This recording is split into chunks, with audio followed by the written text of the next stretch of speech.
আসসালামু আলাইকুম। কি অবস্থা সবার? আশা করি সবাই অনেক ভালো আছেন। আমরাও আলহামদুলিল্লাহ বেশ ভালো আছি।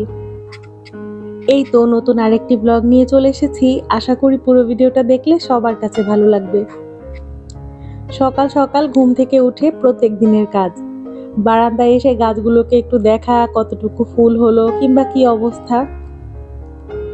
এরপরেই তো চলে এসেছি সকালে রান্না করতে। রান্না বলতে এখন শুধু মিষ্টি কুমড়ায় ভাজি করব, আর গতদিন রাতে আমি রুটি বানিয়ে রেখেছিলাম। ইদানিং যদি সকালবেলা রুটি খাই আর রাতে হাতে টাইম থাকে, তাহলে হচ্ছে আগের দিন রাতে আমি একটু রুটি বানায় রাখি। সকালে ব্যাপারটা আমার জন্য অনেক বেশি ইজি হয়।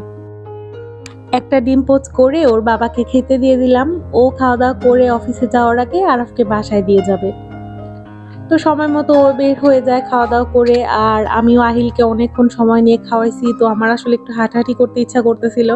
একটানা বসে থেকে আর কারই বা ভালো লাগে। এরপরই তো আরাফও বাসা চলে আসে, ওকেও নাস্তা দিয়ে দিলাম, আর ওরা দুই ভাই এখন টিভি দেখছিল বসে বসে। আমি এর মধ্যে চুলায় রান্না বসিয়ে দিয়েছিলাম, চিকেন রান্না করে নিলাম। আর এদিকে হচ্ছে সকালের মিষ্টি কুমড়া রয়ে গেছিল, তো এগুলা দিয়ে আমাদের দুপুরে হয়ে যাবে। এরপর গতকালকে একটা পার্সেল এসেছিল, কিন্তু আমি ভাবলাম যে আনপ্যাক করা হয়নি, নিজেও দেখি আবার আপনাদের সঙ্গেও শেয়ার করি। তো যাই হোক, আমি হচ্ছে এই তো এখানে 3টা হিজাব নিয়েছিলাম, কটন হিজাব। আর এগুলো আসলে আমার অনেক দিনের কেনার ইচ্ছা ছিল, কিন্তু বাহিরে গিয়ে যে কিনে নিয়ে আসবো সেই সময়টাও নাই, ওর বাবারও সময় নাই, আর 2 ছেলে নিয়ে তো আমার আসলে বাহিরে যাওয়া সম্ভব না। অনলাইনে বেশিরভাগ কেনাকাটা সেরে ফেলতে হয়, আর এটার জন্য আসলে আমি অনেকের কাছে অনেক কথাও শুনি, বাট কিচ্ছু করার নাই। আসলে আমার বাহিরে গিয়ে দেখে শুনে কেনার ওই সময়টা বা ওইটা আসলে এনার্জিটাই আমার একদম হয় না। তো যাই হোক, এই তো এখানে আমার প্রয়োজন ছিল যে এইসব কালারের, সেগুলো অর্ডার করেছিলাম, চলে এসেছে, বেশ ভালোই হয়েছে, মোটামুটি খারাপ না। আর এখানে হচ্ছে বেডশিটটা চেঞ্জ করার প্রয়োজন ছিল, তো ওটাও চেঞ্জ করে নিলাম। দুঃখের বিষয় এই যে আমার হেল্পিং হ্যান্ড প্রায় 10-12 দিনের জন্য ছুটিতে বাড়ি যাবে। তো সে যাওয়ার আগে আমাকে বলেছিল যে কাপড় চোপড় যা আছে সব একে একে দিয়ে দিতে, মানে সে ধুয়ে এরপরে রেখে যাবে। তারপরেও মানে 10-12 দিনের অবস্থা যে আমার কি হবে সেটা চিন্তা করলে এখন অবস্থা খারাপ হয়ে যাচ্ছে। যাই হোক, আল্লাহ ভরসা। আর এই তো এখন হচ্ছে রাতের বেলা, মানে আমি সারাদিন আর দুপুরের পর থেকে কোনো ক্লিপ নেই নাই। তো রাতের বেলা ভাবলাম যে একটু ডিটক্স ওয়াটার তৈরি করে রাখি, কালকে সকাল থেকে হচ্ছে আমি আবার মানে নতুন করে আবার সেই ওয়েট লস জার্নি শুরু করতে যাচ্ছি ইনশাল্লাহ। তো যাই হোক, এটা না অনেক বেশি হেল্প করে। আমি যদিও একটানা কয়েকদিন খেতে পারি না, মানে মাঝে মাঝে থাকে সপ্তাহে 2 দিন বা 1 দিন আমি এই ডিটক্সটা নেই। এটা আসলে এমনি শুধুমাত্র যে ওয়েট লস সেইটা না, এটা এমনিতেও মানে অনেক বেশি হেল্প করে স্কিন, তারপর আপনার চুল, সবকিছুর জন্য অনেক বেশি উপকারী।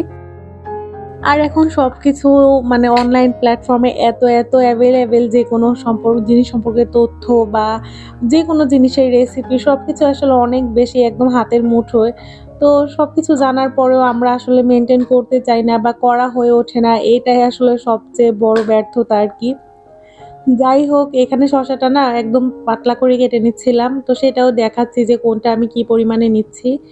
আর সবকিছু নিয়ে আমি এখানে প্রায় 1 কেজি পরিমাণ পানি দিয়ে রেখে দিব। এটা তৈরি করার 6 ঘন্টা পর থেকে খেলে একদম ভালো। তবে আপনি যদি 1 গ্লাস খান, তারপরে আবার 1 গ্লাস পানি এটার মধ্যে রেখে দিবেন।